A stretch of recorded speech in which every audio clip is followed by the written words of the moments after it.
Welcome everybody. Josh the RV nerd from Bish's RV, back again in Middlebury, Indiana. Taking another visit over here at Grand Design, getting you some update footage on this one. It's been a couple seasons, and more recently here, they made some pretty significant, not only just general equipment, but also facelift improvements on the full Imagine lineup right here. And while we're taking a quick look at this floor plan, I want to dedicate today's video to a fellow named Mr. Ken Bearden.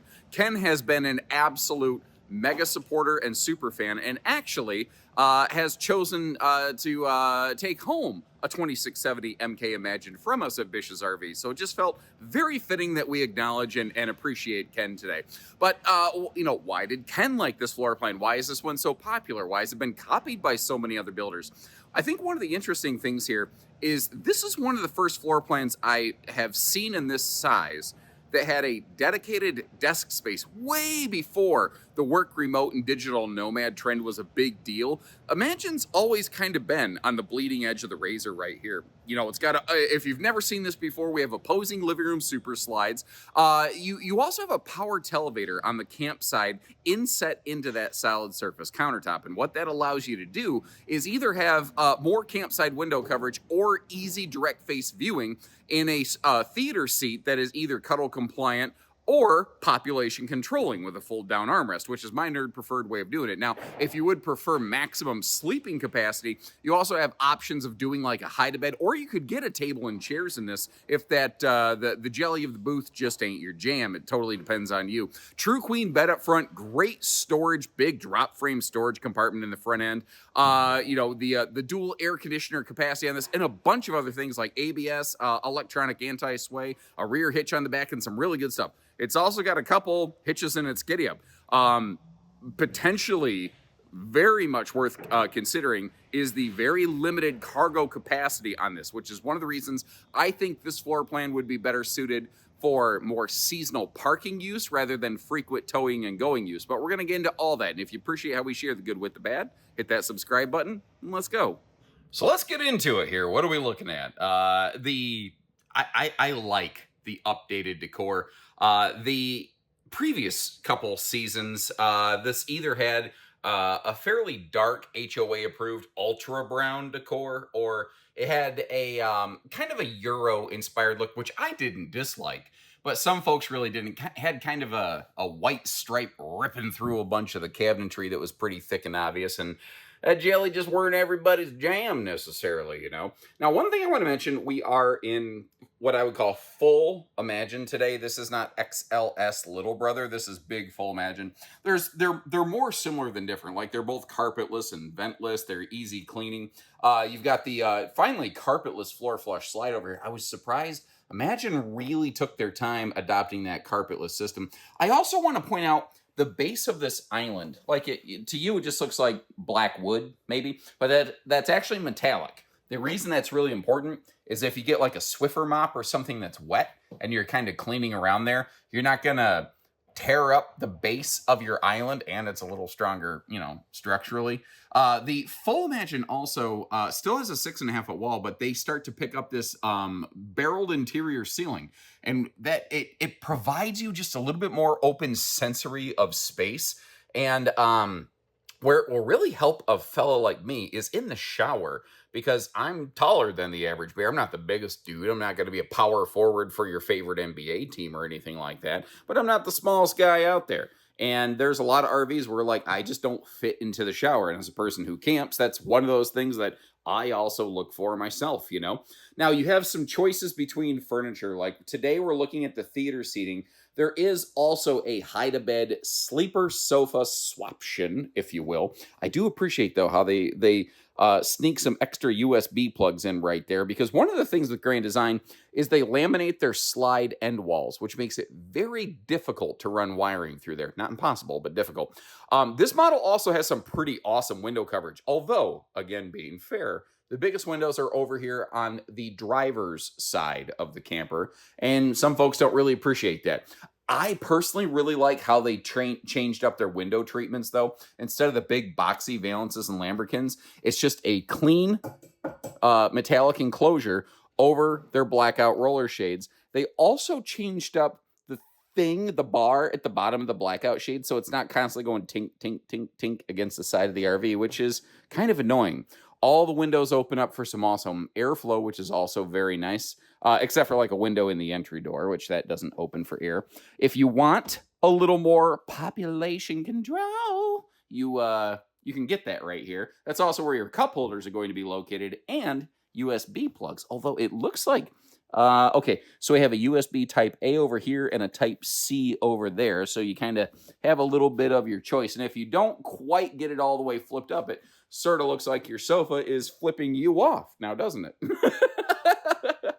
Now, moving over here to the booth, I'm going to fold this down to a sleeper, show you some storage in a few minutes. But you do also have a table and chairs option. So if this isn't quite your preference, that's ability there. I personally would kind of like the table and chairs option in this because you can sort of double dip the purpose of one of those free floating chairs back here into this dedicated rear desk corner. As far as I can discern, this RV doesn't have any sort of factory included seating solution for this space, but in a way, it kind of makes me look at it a little bit differently because it is just a wide open area. I start to look at it and go, huh, wait a minute. That could be a perfect place for like my dog and cat dishes down there. That could be a really handy spot for folks looking for, say, a cat litter box. There's way more cat campers than I think a lot of folks realize. It could be, I don't know, what else would you use it for beyond just the desk space? But if you are going to use it like a desk area, what do we have over here? We've got the USB pop-up ports over there in the bottom right corner. And then there they are. You have some household outlets up here under the overhead cabinet space. That is one thing that you'll find in this kitchen. You won't find a lot of power outlets right down by countertop level because of the laminated wall structure, making that a little more difficult. You'll tend to find most of your power outlets under the overhead cabinetry, which isn't necessarily my favorite, but hey, you know what? Every RV's got its ups, every RV's got its downs. If you appreciate the fact that I just try to educate you on both of those so that you can make your own educated decision, hit that subscribe button, or don't, because I can't tell you what to do. I do want to mention that stovetop hood actually does exhaust heat outside.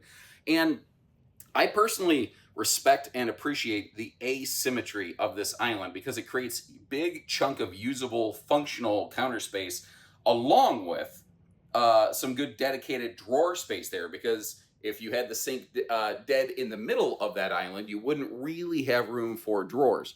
Now, if you look down here, under, the kitchen counter area in the slide, there's a big chunk of it that looks like it's wasted. That's actually your outside camp kitchen. So instead of putting storage down below your kneecaps, they put something at your chesticle level when you're outdoors that you can actually really use. And you might have noticed this is all solid surface counter space. They did round out the corners of that island just a little bit, which I appreciate as a big clumsy oaf, because I have this wicked tendency to stab myself with those things.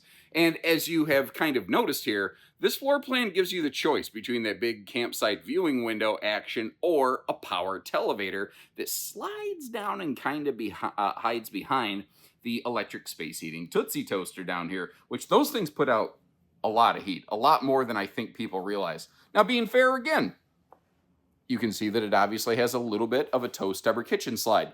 This is a very popular model that has been out there in the marketplace for a number of years. So this is where I would like to call on existing owners of this floor plan.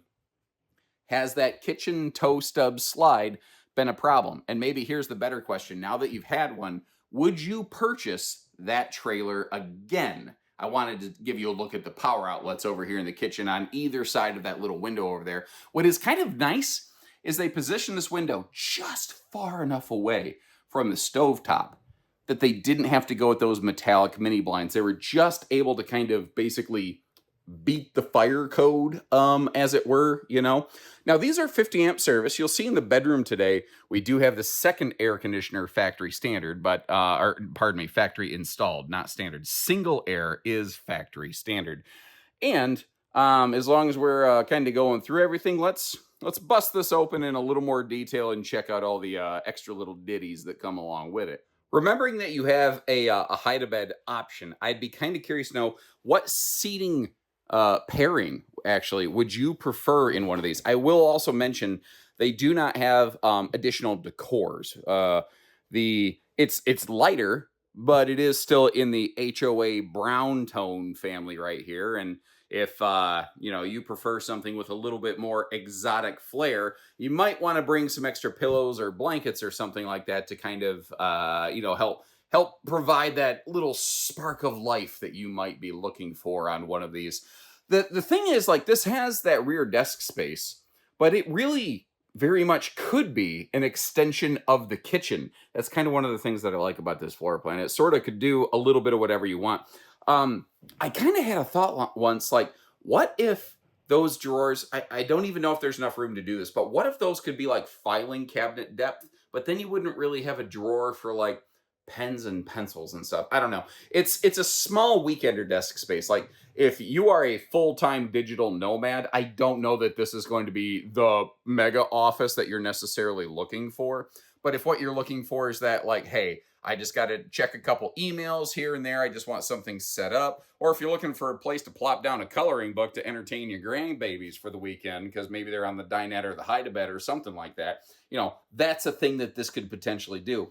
Our drawers are all plywood box constructed. Our cabinet doors are all hardwood. We have lumber core pocket screwed cabinetry with hidden hinges and magnet holdbacks. And yes, indeedy doodly, as Mr. Ned Flanders would say, we do have ourselves a nice large space there for a big old wastebasket. Hold on. Sorry. Let me get you down. Get that out of the way. There we go. Big old bonus drawer there below that refrigerator. If I'm not mistaken, I feel like a couple years ago, these were rocking an 8 cubic foot 12-volt fridge. That is in the 10 cubic foot family. And that's important to note because a lot of existing builders have been actually shrinking their 12-volt fridges lately. Interestingly, though, the brands that have been shrinking their fridges, they never seem to include that in their big public update list that they put out every year. They only like to tell you when the fridge gets bigger. They fail to mention when it gets a little bit smaller, and that's why I like to give you that extra info. Let's be real, folks. Buying an RV, it's a lot of money. Fair, I know that if I was going to spend this kind of money, I know I want to figure out exactly what I'm getting for my dollar. And that's the reason that my videos run long. I just try to treat you with the same respect that I would want to be treated, in the case of one of these things right here. So sliding our way back, the full Imagine has maintained the Compass Connect smart command system over there, although I don't like the way that the light is flickering on that panel, so I'm going to get kind of away from that thing. I know that we have some viewers who are very light sensitive. While we're pointing our way down here at that porcelain bowl, notice the little motion light next to the CO, the multi-detector there. It's right by the door, but it points downward. So it'll kick on when you get back. I call it kind of a welcome home light, but it won't necessarily like blind you or anything like that. And around the porcelain toilet, really good hip, shoulder, elbow space. I thought that was fairly fluffy friendly, and you can see that you got the Fajita Friday grab bar up there above you, which I also love the fact that they gave us a towel bar and not a towel hook. I think towel bars dry your towels better than towel hooks, even though they eat up a little bit more space. You could probably like drape one towel maybe over the shower and one towel over that hook, and always make sure you have a mine and yours towel situation. I'm at kind of a funky angle for it here. So here's some bonus footage for you on that like linen cabinet over there as well. And, that's a nice spot to keep some towels rolled up or whatever handy for you. And a lot of manufacturers don't give you linen space in the bathroom. So very nice detail there from Imagine. You do have one of those retractable shower doors. And if you notice when I stand in the shower, I'm a little over 6 foot tall. And although it's close between the barrel of the ceiling and the skylight, I am able, even with my shoes on, to fully stand normally in that shower. So without shoes, it'd be a little bit easier. I also want to point out this little detail. They've included that extra bathroom light right there, which is just on the inside of the shower enclosure. So if you're taking a shower in the early morning or late night hours, you can actually see what you're doing in there. Because a lot of RV bathrooms, when you watch videos like this, you don't realize RVs are usually recorded during the day. but a lot of people will take a shower in the evening and you don't get a whole lot of light in there. Something I think is really nice when you get up to full Imagine, they maintain the solid surface countertops all the way through. They don't switch over to thermofoil. Even the dining table was hardwood, by the way. And this right here, if you go to check one of these out, scrape your fingernails on it a little bit. Sounds like sandpaper. It's I think that's called stone cast. I haven't seen that used in the industry in years, but basically it, like, you can pour boiling water on it and it's not going to fail or melt out on you or anything. Little peek on the left side of the screen at the drawer space that you have in this bathroom. The drawers are a little thinner than the door face would make you think, but I think still very functional, very useful kind of area there. Working our way up front, you might notice a little black circle on the right wall as we come into the bedroom. That is a magnet holdback for the sliding pocket door. So if you're up here fighting a fitted sheet and folding that laundry extra aggressively, it doesn't have a way of working itself open accidentally when you're not necessarily intending for it to do so. And that is a 60 by 80 true queen bed. I don't use a fisheye wide angle lens, so it's absolutely eating up the camera frame right now, but that is a normal residential size queen. So if you want to get replacement sheets or a mattress or something that better fits, you know, your back or whatever, you can do that. They are not currently offering a king option. That's been the #1 most requested thing I've heard for Imagine RVs for like 4 years running. And Imagine is aware you would love to have the opportunity to have a king bed on one of these, but they just haven't been able to accomplish it in a way that doesn't completely destroy the awesome storage that this thing brings to the table, which begins with that easy lift queen bed. And it's a pretty generic footlocker storage, but they give you that extra sliding tray drawer thing there. Existing Imagine owners, have you found that useful, or have you pulled it out of there? Because you can literally just take it out if you don't like it. Working our way up from here, one of the things they do very nicely is all the dresser space in this bedroom. And I think Imagine has actually shaped a lot of the bedroom storage from a bunch of other brands by, you know, a lot of brands had the hanging wardrobe towers and maybe some kind of cabinet above the bed, although a lot of builders leave that open air, which I don't personally prefer. But, you know, adding the extra drawer space, the headboard power pockets that we're looking at up there, they have household and USB plugs in them. The like all of the things that they're doing here. The overhead storage, not only is it enclosed, but the doors are not gravity drop on top of your head kind of doors, and that they didn't leave a dead paneled pocket in the middle of that cabinetry, which makes it very difficult to access some of that storage sometimes. And none of this costs a ton of extra money. It all adds up to little drops in the bucket, which do add up to into the budget over time. But I mean, it's so much more functional. Now, these are 50 amp. You can get the second air right from the factory, or it is something that could be installed aftermarket. Obviously, we're looking at one factory installed today. But the storage isn't done. Over here around the corner, this has become a very common, popular arrangement. So it's not like, wow, big surprise. But it has basically double the bedroom storage that you've seen so far, because instead of 4 small dresser drawers, we have 2 big ones, and then they effectively have double the hanging closet storage of what you would originally see walking in here. This is also where you're going to find like your fuse boxes and all that kind of stuff right there. You can see there is a heat vent here into the bedroom, so it is a totally carpetless, ventless model. And I'm noticing a separate thermostat for the second air conditioner in here, which makes more sense. Even though it is still centralized, the majority of the reason you're getting this thing is to help keep the bedroom a little bit better climate controlled. But they sort of give you a choice. If you want to really freeze yourself out of this thing, open these little fins up. It'll drop more of the cold air right here. Then you close this off and it will help push that cold air through the rest of the RV, which is very handy during the day when you are in screaming hot sun country. Hey, unrelated to this, here's a generic RV shopping pro tip. If you want to know how thick the walls are on an RV, look at the door jamb, because these door jambs are basically standardized to being 2 inches thick. So when you see about a ½ inch of it sticking out right here, you know that you've got about 1.5 inches thick laminated wall. And if the wall meets up flush with that door, then it's a 2-inch wall. There you go. That's just a generic thing you can take with you. Now, obviously, I've also closed the slide here for road mode. And although it's tight, if I had to, I could squeeze my chicken nugget dad bod through this thing, and I can make my way up here kind of into the kitchen living room. But it does me essentially pretty much no good unless I absolutely had to get to that sink for something, although the bathroom sink would be a more easily available solutions. Squeezing my way back here.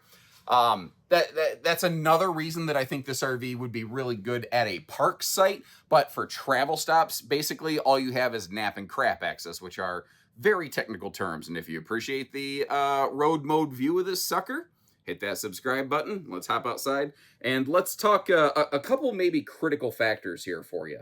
Now, as I've done the entire time, I always want to be very fair with you and share the good with the bad. And I don't feel I'm doing my job, and I don't feel I'm doing you a service unless I make a point to mention the limited cargo carry capacity on this model and explaining what's going on here. Because if you look at that, the CCC as it's written out is very limited. It's very limited. But the reason is they have intentionally derated the gross vehicle weight of this one to make it more accessible to more vehicles from a mathematical standpoint. The downside of that is that it means your cargo capacity, as it is technically listed, is very limited. So you really kind of want to plan ahead. And due to that, because of the way those numbers line up, I feel that this is a model I would almost recommend is best potentially utilized for park and or seasonal use, and maybe not necessarily frequent towing and going with heavy cargo. So kind of keep that in mind right here. Now, one of the things here, because of the way this one lays out with the campside slide, is it would really, it makes the awning kind of a tricky thing. So what I wanted to do here is take a second to actually open it up. Because whenever you have an awning over a slide out like that, you start to ask the question, how much space do I have? How much is that going to eat into this thing? Now, awnings are usually about, the fabric itself is about 8 foot long, but because it's on a bit of an angle, if you run the Pythagorean theorem down this thing, like we all learned in geometry class, you end up with about 7.5 foot of depth on that. And that's going to be true of most RV manufacturers, by the way. That's the thing it's a guideline you can take with you. Not necessarily 100% dead on, but it's going to be super, super close. So you are eating in the space a little bit, but because they went with a mega awning, the front of this thing is wide open awning space. And you could argue, in a sense, you're gaining a bit of a free slide topper for the kitchen entertainment slide over here. But again, being ultra fair about this, the fabric basically touches the top of the slide fascia. For the most part, not a big deal. But if this thing starts whipping in the wind, you know, it's going to rub on the bottom of that awning and potentially cause, it'll wear out a little hole in there a little quicker than somewhere else on the awning. But if it's whipping in the wind, you probably should have the awning put away anyway. So, like, it's, I don't know. What is your take on this? Do you know, is it a nailed it? Is it a failed it? I don't know. You might have noticed how they have completely eliminated all Schwintek slides from the entire Imagine lineup right here. What we're looking at today, this is called a slim rack system. And it seems to be pulling a little bit better service records on, you know, situations like this. Now, under part of the kitchen, built into the slide, they had an extra chunk of space between the island and the kitchen that was a little bit tricky to access because it was all the way down by your shin level on the inside of the camper.